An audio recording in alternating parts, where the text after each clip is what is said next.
Hi, everybody. Welcome. I am Nancy Bernhard, and I have been involved in groundwork, or was involved in groundwork for a very long time when my kids were at the Healy School back in the old days, and we built that garden from the ground up. That's how we got involved, and Amber Esbar was the garden coordinator, and Peter Quass of blessed memory was the board chair, and then we hired Jen, and it was a lovely and is a lovely organization that I'm very proud to have been a part of. So I am also a yoga teacher here in Somerville, here at Be in Union, which is right next to Market Basket. Everybody knows where that is. And I have training in yoga for trauma survivors. Yoga is a very powerful modality for people who have survived traumas. And there's a wonderful social worker, psychologist in Minneapolis by the name of Resmaa Menakem, who has adapted that work that we do in the yoga community for people who are working on undoing the trauma of white supremacy, no matter what race you are.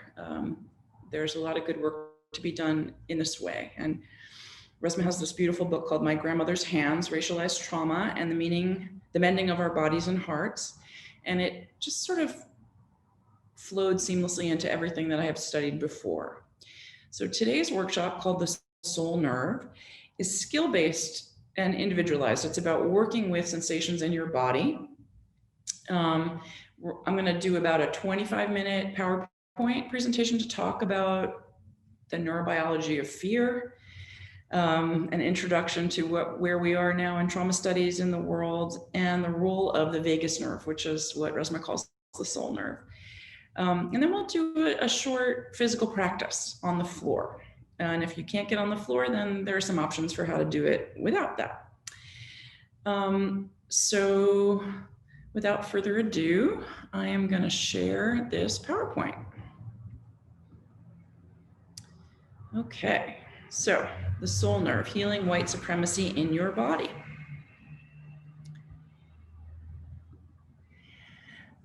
White body supremacy doesn't just live in our thinking brains. It lives and breathes in our bodies. As a result, we will never outgrow white body supremacy just through discussion, training, or anything else that's mostly cognitive. Instead, we need to look at the body and to the embodied experience of trauma. So racism exists on many levels, of course. People of color feel under attack in countless ways and often have to armor themselves just to move through the world. On top of that, they're often called upon to explain and do the work of healing.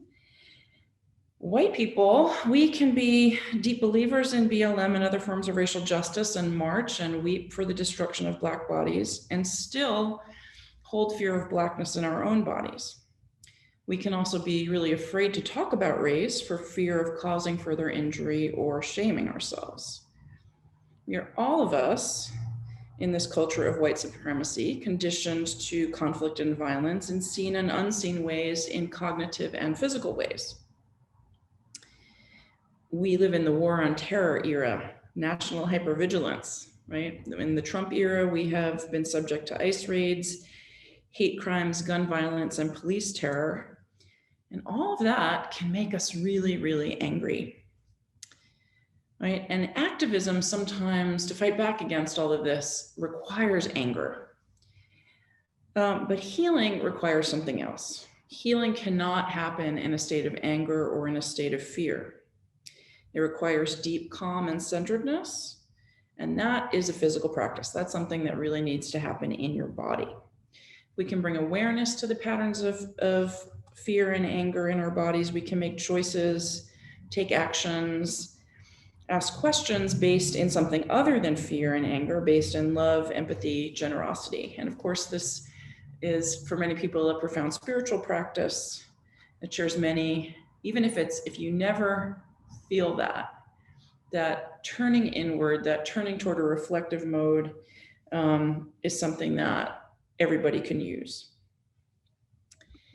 So before we, later on start to work on the body, it's worth pausing to acknowledge that if you're not used to it, working in the body can be mystifying or challenging. We are not taught this language and skill of interoception or proprioception. Interoception is perceiving what you're feeling inside your body. Proprioception is perceiving how your body is moving in space. Mostly athletes might have this, or people with chronic illnesses or disabilities develop this language. Many of the rest of us do not. And there's also a lot of resistances to working in the body, right? We live in Boston, intellectual capital. There's a lot of investment in identity and intellect. We also, many of us, carry a lot of shame because of the ways our bodies are supposed to look. There's also a spectrum of hyper to hyposensitivity to sensation, right? Some people are really sensitive to sensation, some people not so much. Do you have a high pain tolerance? Do you like deep tissue massage? There's a big spectrum there. Some of it is innate, some of it is learned. No matter where you are, just be patient with yourself if this is unfamiliar.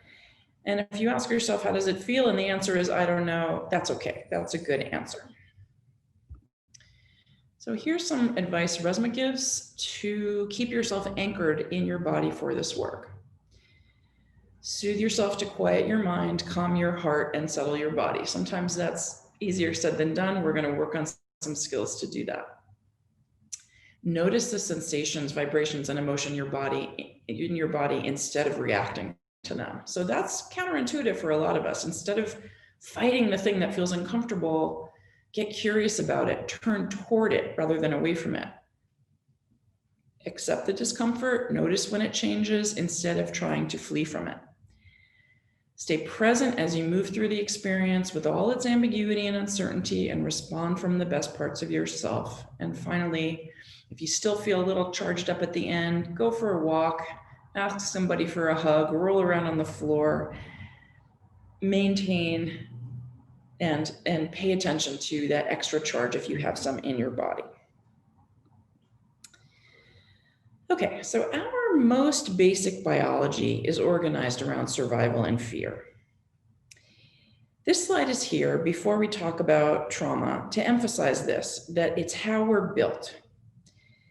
We protect ourselves to survive. We have 12 cranial nerves in the brain, which are illustrated here, and you definitely do not need to take in any of this information besides the fact that these exist. These are pre-vertebrate. These are literally lizard brain structures, some of the oldest parts of our biology. It's a whole different kind of nerve than your motor nerves that come out of your spinal cord that, you know, feel hot and cold and move you. These govern your ability to see threats, to see escape routes, to sense whether food is safe or water is safe to eat. 4 of these nerves govern social engagement, your ability to engage socially, which of course is crucial to our survival. The 10th cranial nerve on the bottom left of this graphic is called the vagus nerve, which means the wanderer. And it's called that, if you look at the little illustration, it's the only one of these nerves that actually innervates tissue below the neck. It regulates the autonomic nervous system, our basic sense of fear or safety. More on this later. We're going to look more in detail at the vagus nerve, but this is here just to say that this is part of really what we are as creatures, who we are fundamentally as matter in the universe. It's organized around our fear and survival. So what is trauma? Traumatic events include physical, psychological, and sexual abuse, terrorism and war, domestic violence, accidents and natural disasters, and police violence. These experiences can result in serious stress and detrimental consequences for survivors and their families. These are both health outcomes and other outcomes. White supremacy is a traumatic culture for everyone, including police officers. The hallmark of trauma is force. It's the loss of control of your own body. You are unable to escape or change the circumstance. And it's important to note that verbal abuse, threats, shame, humiliation, and also even witnessing trauma on video can create trauma reactions in the body. You don't have to suffer the physical trauma yourself to have some elements of the trauma experience. So, physical responses to the perception of a threat. First would be mobilization, what we call fight or flight, and that may be very familiar to all of us. But equally important as a perception to a threat, you may be immobilized. You might have a play dead reaction, a freeze reaction. That one may be less familiar. And if you are someone or you know someone who tends to depression, that might be their reaction to a threat rather than the mobilization. The terminology here, the sympathetic response, right? Your sympathetic nervous system is the fight or flight response. The immobilization response is not parasympathetic. We'll talk about that later. That's the rest and digest one. The immobilization response is called the dorsal vagal response. So we'll get a little clearer on this later, but this is not the usual sympathetic and parasympathetic that you might be familiar with. The dorsal vagal, the play dead, is really, really ancient. It's a part of your nervous system that acts very differently than all the rest of it. All right, the sympathetic response. This is a pretty familiar scenario. You see a threat, very particular things happen in your body. You get a big adrenaline surge. All the stress hormones get released, cortisol floods your system. Glucose goes to the large muscles of your body, notably the psoas muscle, which is a big hip flexor deep in your body. Your heart rate speeds up, your heart pounds, you start breathing really fast. You start using accessory breathing muscles in your neck and collarbones. You divert resources from other systems in your body like digestion, immune response. People talk about ringing in their ears. They stop hearing very well. All very familiar scenario. One problem that happens with this scenario is if you're in a prolonged state of sympathetic response, you end up with something called adrenal fatigue. You tax your systems. You might end up with serious low back pain and neck pain because the muscles of this response get stuck in activation. So we'll talk a little more about that too. The playing dead response, the freeze response, dorsal vagal response. I love this graphic because it illustrates it so perfectly. People who tend to shut down when they're confronted with stress might feel like your muscles are seriously fatigued. You could get lightheaded or even faint. Flu-like symptoms. You may lose your power of speech or really not want to speak. And dissociation, just sort of checking out, is another symptom of this kind of response. Now, both this response and the sympathetic response are normal, natural responses to a threat, right? You want that thing to happen when you're facing something that's threatening your existence, right? And I should just say that if you end up in this freeze response, you have to kind of activate, you have to come through the activation of the sympathetic response to get back to a relaxed state. So we call that the vagal ladder, just as an aside. Okay, so aftermath and recovery, what happens when the threat has passed? Well, let's give an example.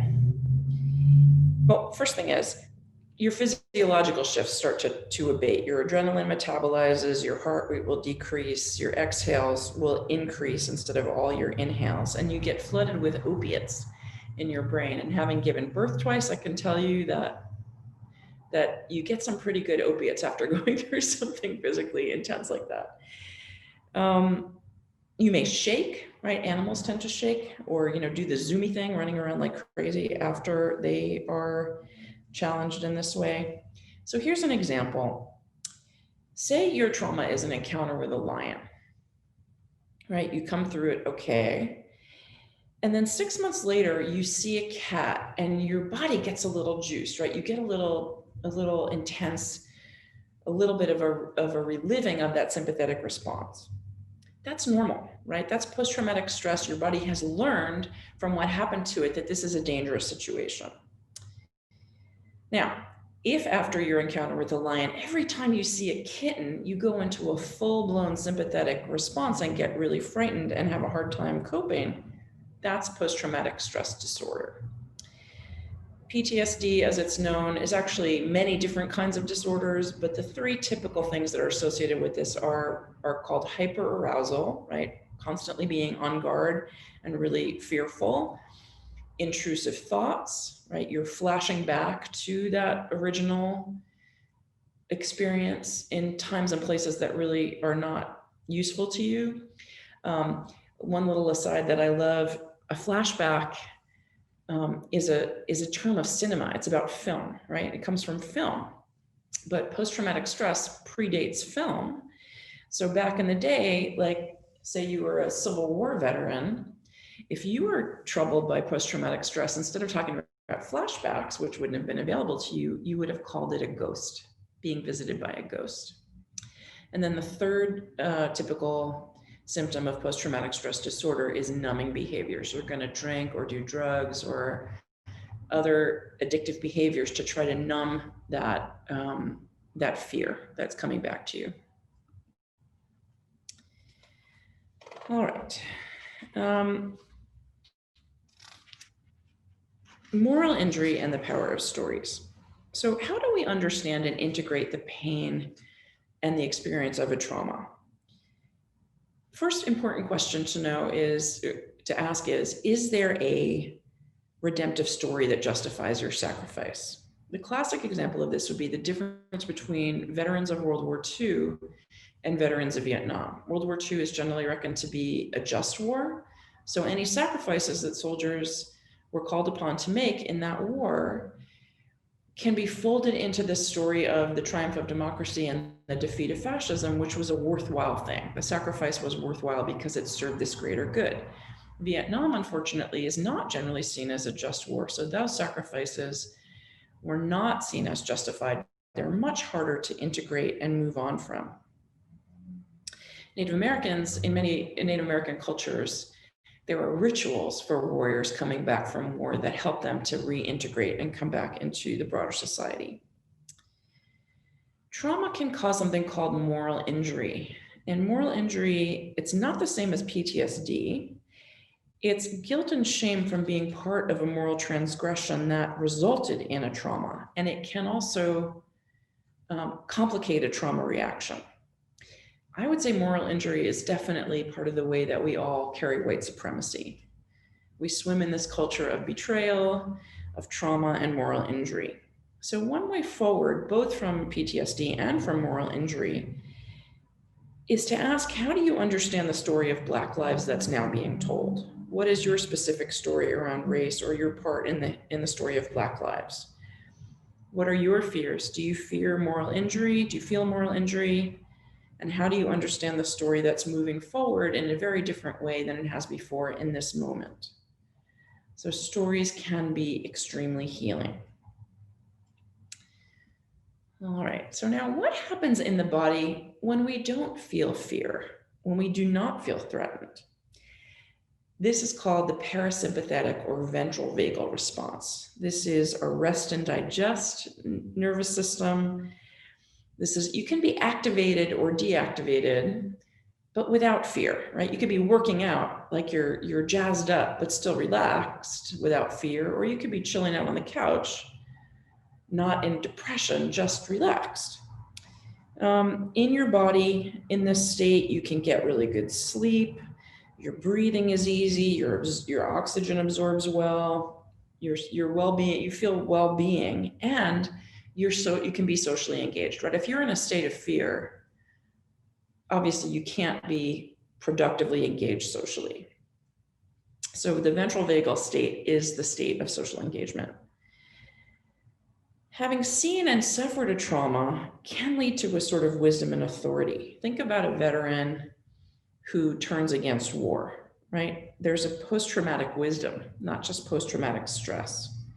You're never going to not live through what you lived through, but you can take a great deal of wisdom and authority from having lived through it and come back into a state of reintegration and ventral vagal response. So to be part of the solution, to do actual healing work, it's important to be able to find this physical state of the ventral vagus. We've all done it, right? When there's that moment where you stop fighting, where you kind of leave anger behind and make up with someone, when you shift your thinking and come out of reaction into response, into a more genuine response. I think about what Michelle Obama said when she said, when they go low, we go high. And I don't really like the hierarchy of that, because we all do both, right? We all get angry, we all get reactive, and then we stop and we come into something calmer. So trying to let go patterns of anger and blame or shut down, and finding calm is where the real work of healing white supremacy can happen in the body. So your vagus nerve, this is the mechanism for all of this. I love this kind of old-timey rendering of it. When the ventral vagus pathway is engaged, we are chill. So let's just look briefly at the anatomy here. You can see that there are a lot of endings, nerve endings to this around the face, the jaw, and the neck. And then and that has to do with social engagement. Then it innervates your heart, right? Your heart rate. Below that, that horizontal kind of plane in the middle of the illustration is its innervation of the diaphragm, your main vehicle of breath. And then so many nerve endings in the belly. This is the nerve of your gut feeling. When we talk about the gut brain or gut feelings, the soul nerve, right? This is why the vagus nerve has this association, because so much of what we feel as creatures lives in our belly.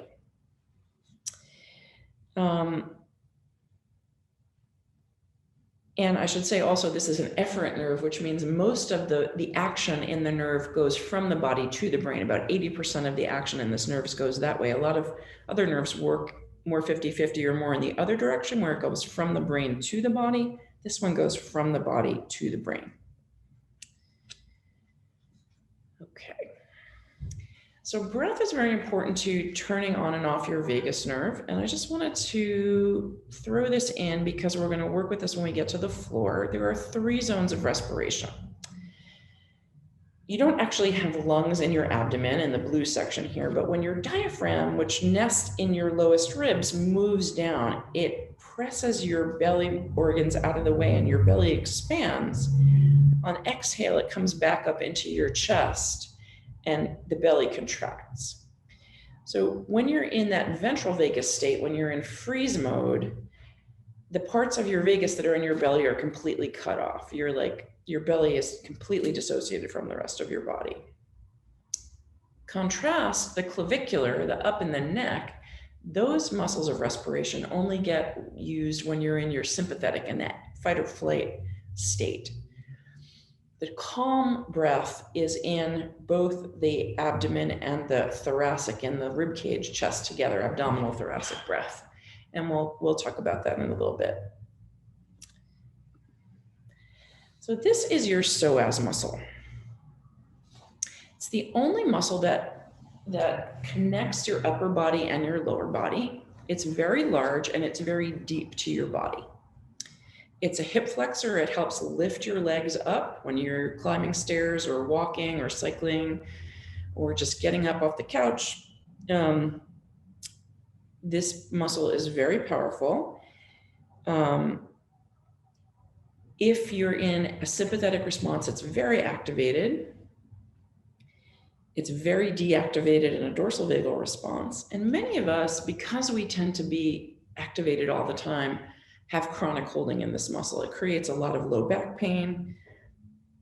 And it's also very difficult to feel it. It takes years sometimes for people to be able to feel the movement of their psoas muscle. It's very deep in your body, under organs and layers of abdominal muscle. And if you don't feel it right away today when we work on it, that's totally fine. Just know that it's there. And remember this, it attaches to begin all along the vertebrae of your lumbar spine, your low back, crosses over the front of your pelvis, and then attaches up at your upper inner femur, your upper inner thigh bone. So there are lots of simple ways to stimulate the vagus nerve to get the parasympathetic or ventral vagal response. We'll do a bunch of these today. One is particular eye and head movements, because the vagus innervates your eye sockets and your neck. If you move them in particular ways, that can help you to relax. Diaphragmatic abdominal thoracic breath. Simply laying down or inverting can also activate this response. Just put, you get that feeling, you lay down in bed, that's helpful.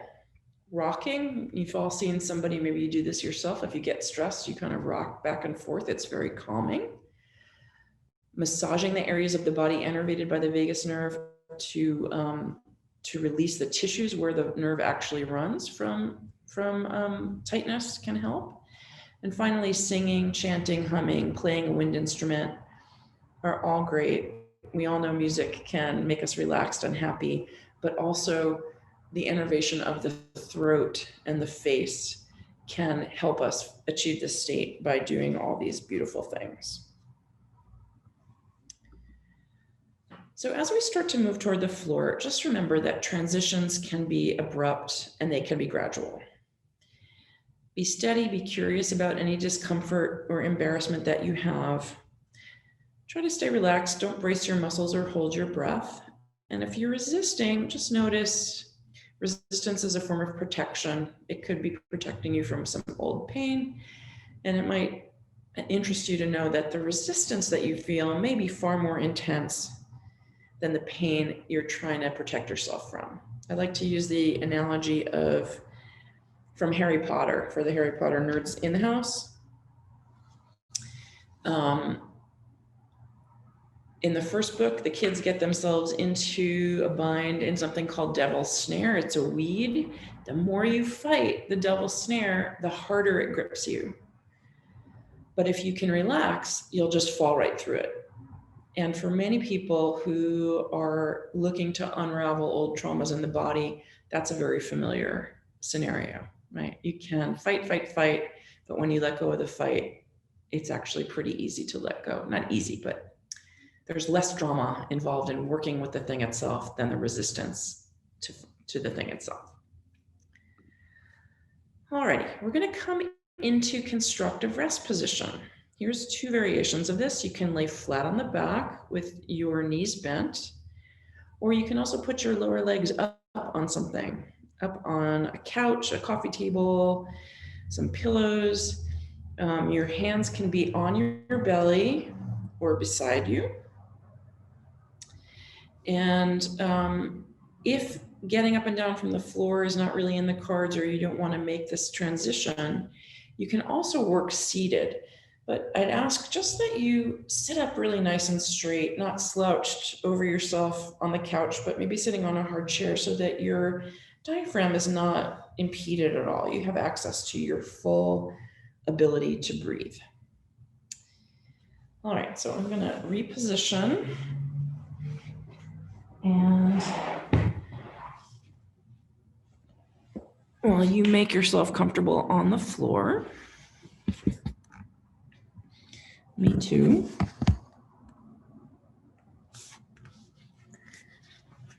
And just lay yourself down in your constructive rest.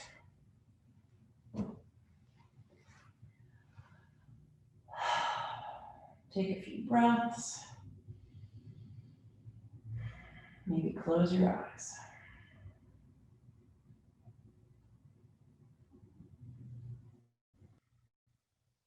Throughout this whole thing, your eyes can be closed or open. And if you can, breathe through your nose. If you're not stuffed up at all, please breathe through your nose. If obviously if you're stuffing and you need to breathe through your mouth, go right ahead. Well, the first thing we're going to do is interlace our hands behind our head. If this doesn't feel good in your back, you can always do it with one arm. Doesn't have to be both. And without moving your head, just move your eyes to the right. You don't want to do it so hard that you're going to give yourself double vision. You're just looking over to the right. And keep breathing here. Because the vagus nerve innervates the face and that eye socket, and that it comes near the optic nerve. What you're looking for here is either a swallow, a sigh, a yawn. I do this and I immediately want to yawn. Which is a way of your body coming into ventral vagus. Now, if it doesn't happen, don't worry about it. Once it happens as you're looking to the right, you can bring your eyes to center. Of course, now I said you can close your eyes, obviously, please fine. And then you're going to move your gaze to the left. Look over to the left side. And again, wait for the yawn, the sigh.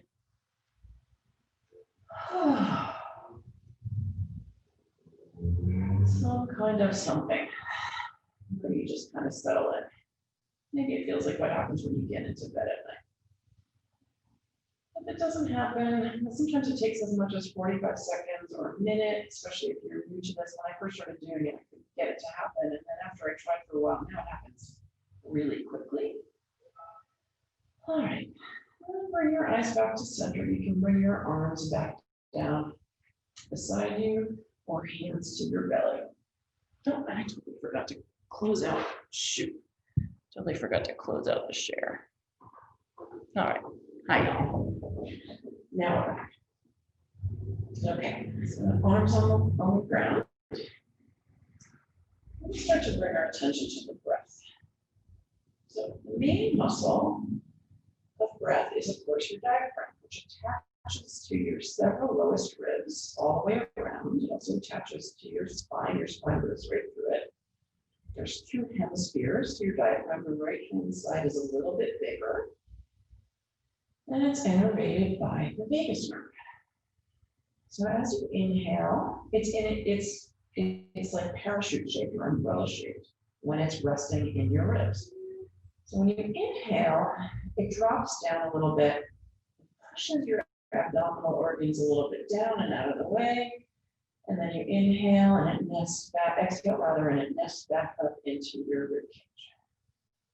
So as you do that, it drops down, it kind of deranges the abs, and then it floats back up and your abs come back to where they were before. So somebody says breathe into your belly. You don't actually have lungs in your belly, but they're talking about this displacement of your abdomen by the diaphragm moving into that part of your body. Your abdominal muscles all the way around to your back expand on inhale and contract on exhale. And the same thing in your ribs. We think of the rib cage as pretty fixed, but it actually moves with the breath, expands on inhale, and contracts on exhale.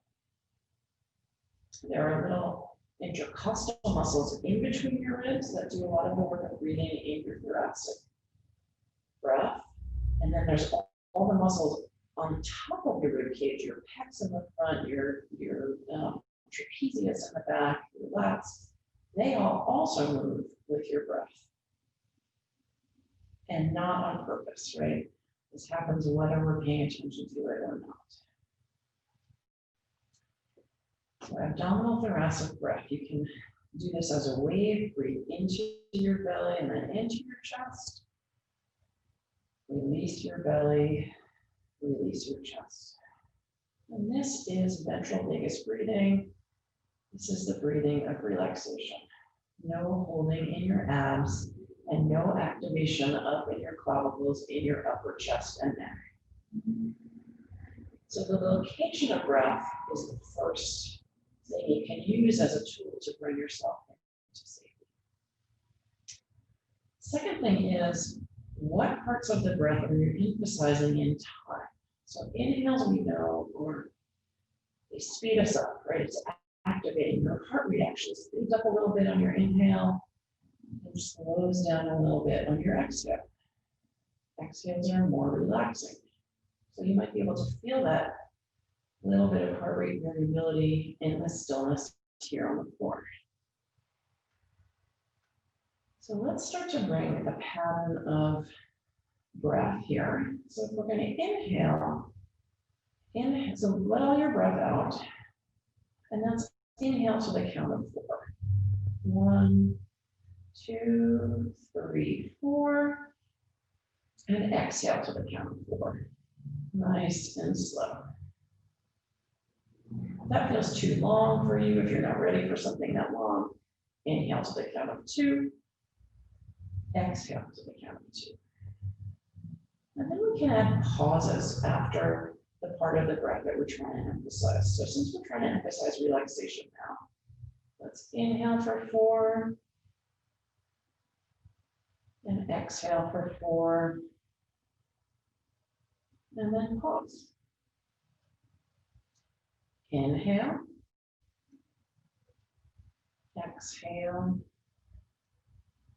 and then pause. Now let's add a pause after the inhale as well.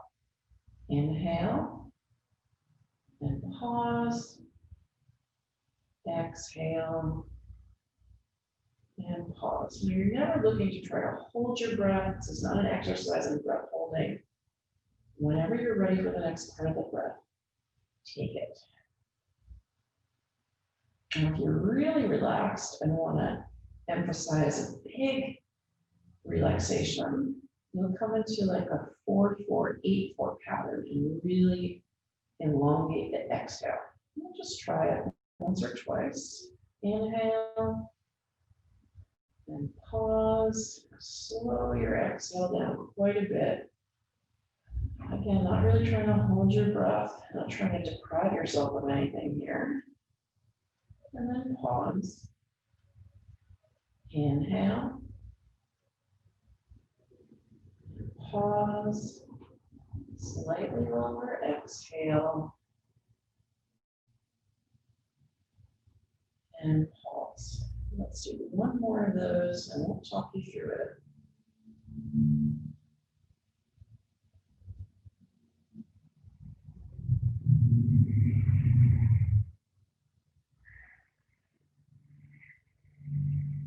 All right, and you can release your breath. And just take a couple of natural breaths here. Let's move into some work with the psoas muscle. So notice, as you exhale, if you're really trying to exhale, you're going to end up squeezing your abdominal muscles to push every last bit of air out of you. And this doesn't have to be very intense action. It's just a little bit of squeeze in the belly on the exhale. So on your next exhale, as you do that, tip your tailbone up a little bit into the ceiling, toward the ceiling, and then release it when you inhale. You'll find, and then just keep that going. On exhale, tip your tailbone up. You'll find your lower back pushes down toward the floor. And then release. These are simple pelvic rocks. You're tipping your pelvis back, the top of your pelvis back, and then releasing it. So this works with the musculature of breath. At the same time that it's rocking the psoas muscle. When we tip the tailbone up, it slackens that muscle that gets so tight on most of us and centers the psoas, and through it, the vagus nerve a signal that it's okay to relax. So this is a simple way pelvic rocks to come into that state of relaxation. Okay, so see if you can call back in your mind that slide from the PowerPoint that showed you where the vagus nerve is, in between your ribs and your hips. So bring your thumbs to your lowest ribs, right in the center of your belly there. It's pretty high, and then it slopes off lower as you come out to the side of your body. So find that place of your lowest ribs there on the side of your body, and then put your fingertips, look for the top of your pelvis. If your hip bones are here, and there's a space in between, yeah? And it's about, on most of us, it's about the width of a fist. Obviously bigger in the front. Now, if you pick your head up a little bit, your abdominal muscles will contract, your rectus, your six-pack abs. Those are the most superficial of your abs. And bring your fingers just to the side of where you feel those muscles, and you put your head down again. Now, you're going to try to kind of wheedle your fingers in behind that six-pack, you know, and some of us more than others, right? And push toward your spine. Your spine is in the back of your body. And you're not going to get very far, but deep inside your body there, if this is uncomfortable, you don't really have to do it. But deep in your body in there is where your psoas resides, right? Those 5 lumbar vertebrae that attaches on the sort of front side of them. And that's the start of your psoas. So it's in there. And then bring your hands to your hip points out on the edges of your hips here. You're in the front of your body. And just inside those hip points, your psoas passes over the front of your pubic bone. So you might be able to put your fingers in there and feel some muscles. If you want to take those pelvic tilts a little bit, you might be able to feel something pop up into your hand as you make those movements, and that may be the most superficial aspect of your psoas right there. If you can't feel it, don't worry about it. It's very hard to palpate it from the outside of your body, but just so you can feel where that all-important muscle of your relaxation and activation is in your body. All right, you let your hands come down to the sides and bring your feet. If you're in constructive rest with your feet up, just slide yourself down so you're on the floor, and bring your feet out to the edges of your mat. If you're on the mat, or you're just a little bit wider than your hips. And very slowly on an exhale, drop both of your knees over toward the left. They don't have to come all the way to the floor. It's totally fine. And then on an inhale, bring them back up. Exhale, slowly drop them over to the right. So we're stretching out the psoas on each side. Inhale, come on up. Exhale, drop them to the left. Inhale to center. Exhale them over to the right. And just do that a few more times. You can do it a little more quickly, kind of windshield wiping your knees side to side. This is warming up and loosening up your psoas a bit. And then come back to center and drop your knees over to the left and let them stay there. You might be a little bit lower than they were the first time. Now, if this feels okay, you don't have any hip or low back issues, you can take your left ankle and hook it over that right knee, which will help draw your right knee a little more toward the floor. Again, nothing has to be on the floor, just drawing it toward the floor. If this feels good, you can take your arms up over your head and grab your right wrist with your left hand, or just have them splayed out over your head. And this will lengthen out the psoas even more. And just take some big abdominal thoracic breaths here. Close your eyes if you haven't. And feel some length on that front and side of your body. It's a nice hip opener. Couple more breaths. And then release your hands when you're ready. Unhook your foot and let your knees come back up. You can rock them side to side a few times if you like, before taking it over to the other side. Knees drop to the right. If it's okay, you can cross your right ankle over your left knee. Let everything fall toward the floor as far as it's going. If you like, add the arms over your head. Maybe grab the left wrist with the right hand. And take a few deep abdominal thoracic breaths. Notice, is this relaxing to you? If it's not relaxing to you, see if you can find a way to make it relaxing to you. And if not, then just come back to your constructive rest. 3 more breaths.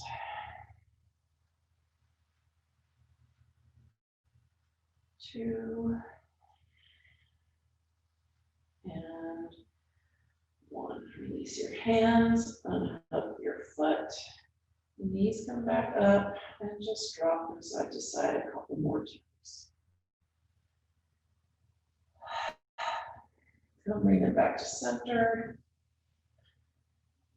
Couple of deep abdominal thoracic breaths. Maybe noticing something shifted in your low back, something shifted in your face. Are you feeling a little more relaxed? All right, we're going to come back to laying down in a moment, but for the minute right now, just roll over onto one side and come back up to seated. I'm going to work a little bit in the musculature of the face. So we're going to do a little self-massage. If you're still on the floor and you sit up on a pillow, that's fine. You can put yourself up in a chair. It's all good. We're just going to palpate some of the muscles and structures that the vagus nerve touches. So first of all, when we talked earlier about social engagement, right? The vagus nerve is part of our social engagement. Our faces are so much part of our social engagement and where we put our attention. So literally, the muscles at the back of your neck that lift your head up and allow you to look around and engage with somebody, back of your neck lifts and lowers, front of your neck can turn side to side. So let's find those muscles and see if they're tight. Most of us, they are. First one I want to talk about is your sternocleidomastoid. It's not a mouthful, it's your SCM, we call it. Find your collarbones, or these bones here at the front of the neck, and the front of the shoulder. There's little notches, right? A little notch here, and just put your fingers there and see if there's any tenderness. These are the attachments of the SCM.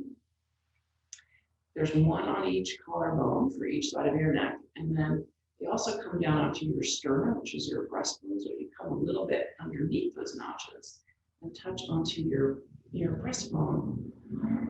It's very tight on me. I want to relax and take a deep breath when I touch there. So that's all good relaxation. The other end of your sternocleidomastoid, I'm going to do this on my left side because I've got the microphone on the right. So this is a big ropey muscle on the side of your neck, right? More visible on some of us than others. And you can trace it. It attaches at the other end on your mastoid bone, which is right here behind your ear. So you can put your thumb on that mastoid bone, roll it around. That might also feel really tender. And then trace the path of this big ropey muscle with your fingers up and down the side of your neck. If you have migraines, if you tend to migraines, this muscle is very entailed in migraine pain. And it would be very good for you to start getting into a massage practice of this SCM muscle. And then just take it over to the other side. Find your SCM on the second side. Very tight and unhappy on most of us. There's lots of lovely ways to release it using self-massage techniques and balls. And if this interests you, or if you are a migraine sufferer, get in touch with me. I can help you with that. All right, so just behind your SCMs, you'll feel there's a big shelf of trapezius muscle across the back of your neck. Just behind your SCM and in front of that big shelf of muscle on the back of your neck, there's a little triangle here. And if you put your fingers in there, those are your scalene muscles. They're part of the sympathetic breath. Very tight on most of us. Ow, ow, ow. And just gently putting your fingers in there. You never want to go very hard in these structures. Your carotid artery runs in there, your jugular vein. There's some really important structures. So these are never things you want to do very hard. Just gentle touching of these places. Maybe down toward the collarbone, you can access some release there. Awesome. All right, and then the face. So take your fingers, your little pinchy fingers, and bring them along your jawbone. Just find your jawbone and pinch your jawbone down toward your chin and back out toward your ears.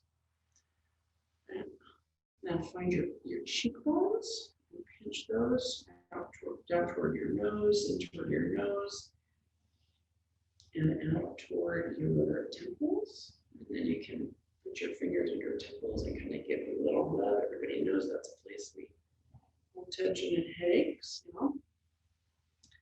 And then the muscle that moves your jaw is called the masseter. You can access part of it. You push back in between your jawbone and your cheekbone toward this is your jaw joint, right? You feel this really strong muscle in there. Your masseter is the strongest muscle in your body, right? You could chew cement, but it wouldn't break your teeth. Centimeter by centimeter, it holds more force than anything else that we do. Not a surprise, right? There's a lot of tension in there. Again, if this feels good and you want more information on how to learn how to self-massage these things, let me know. It's a lot to learn. And then finally, one last thing, on just the sides of your nostrils, a little up and above the sides of your nostrils, here's your scruncher muscle on the other side of your nose, LLS. Just put your fingers in there, kind of press up and press down on them, pull wide, and push in. These are all the muscles of social engagement that innervated by the vagus nerve. So if you're angry, right, it's in your face. But if you're relaxed and you're socially engaged, all of this gets melty. So those are all good. A couple of other things involved in sympathetic response over on the top of your shoulder. These are your supraspinatus muscles, your shoulder muscles, right? Everybody knows this thing, right? So when you're relaxed, your shoulders can be down. So just find that little muscle at the very top of your shoulder. It goes all the way out to your arm. That might be a nice place to bring some love and attention. And finally, at the back of your skull. Sorry, I'm knocking the microphone. The back of your skull, there's a big bony ridge called the occiput, right? And it's not hard to find. You just slide your thumbs underneath it, out toward your mastoid, where we found the SCM before, and just give a little pressure underneath that bone. Oh, definitely makes me want to yawn and sigh. Heave a big exhale. Those are all things that can help you come into a state of relaxation. Alrighty. Let's come back to the floor. Come back to your constructive rest. Maybe you want to lay all the way down or get your legs back up on something. I have this handy dandy yoga bolster here. I'm going to just put my legs on it so I don't have to hold them up. And we're going to do a breath pattern using some of the things that we learned in yoga. It's a breath meditation. It's called Pranayama. This particular pranayama is designed for GABA regulation. It can really help you sleep. If you're having trouble sleeping, like, I am in these COVID days, this will be really useful. So just let all the breath go, let everything out. Take an easy inhale and an easy exhale. And we'll do it again, easy inhale, slightly longer exhale, and pause. When you're ready for your next inhale, take it, easy inhale, slightly longer exhale, and pause. Now, as you keep that going, it's very simple. You may notice that your mind wants to get into the act. We call it the monkey mind, right? The mind is very busy. So you give your mind something to do. We're just going to give it a number. We're going to give it a counting task. So on your next inhale, let's call that 30. Your exhale, let's call it 29. And pause. Next inhale is 28. Exhale is 27. And pause. And keep that going, keep the count going. Give your mind something to focus on. And as you also notice your body relaxing, you may feel yourself getting a little heavier on the floor. Notice if you are holding on in any muscles. I just noticed that I was extending my arms kind of intensely, so I can let that go. Holding on in your hands, maybe holding on still something in your face. Doesn't matter if you lose count, just give it a number. It doesn't matter what number. You can count upwards, Count downwards. Any number will do. Notice that the volume of breath can become less. You don't need a lot of oxygen laying on the floor. The breath can get smaller and smaller. Less and less movement in your body. Double check that your belly is soft.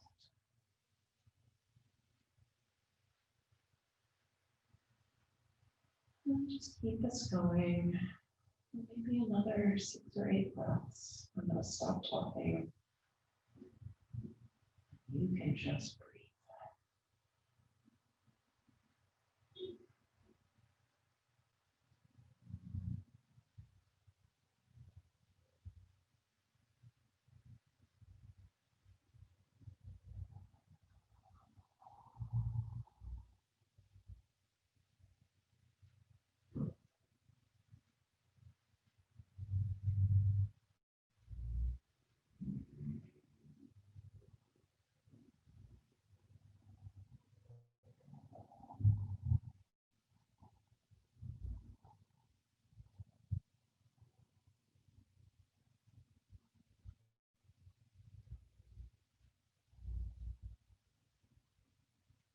When you're ready, you can release the breath pattern.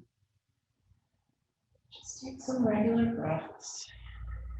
You might want to start to wiggle your fingers and toes or roll your feet while your ankles and wrists around. You can inhale your arms up over your head. Take a big good morning stretch.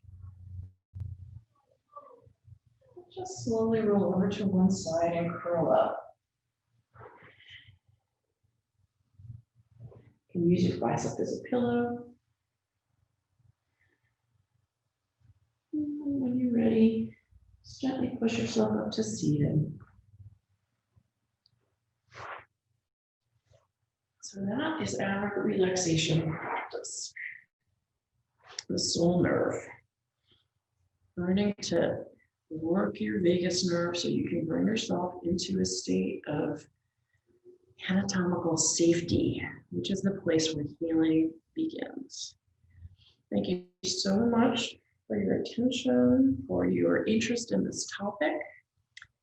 And if you have questions, I hope you will either be able to ask them now in the premiere or get in touch with me through Groundwork, and I'm happy to answer any questions and talk about this further. Again, thanks so much, and yay, Groundwork Somerville.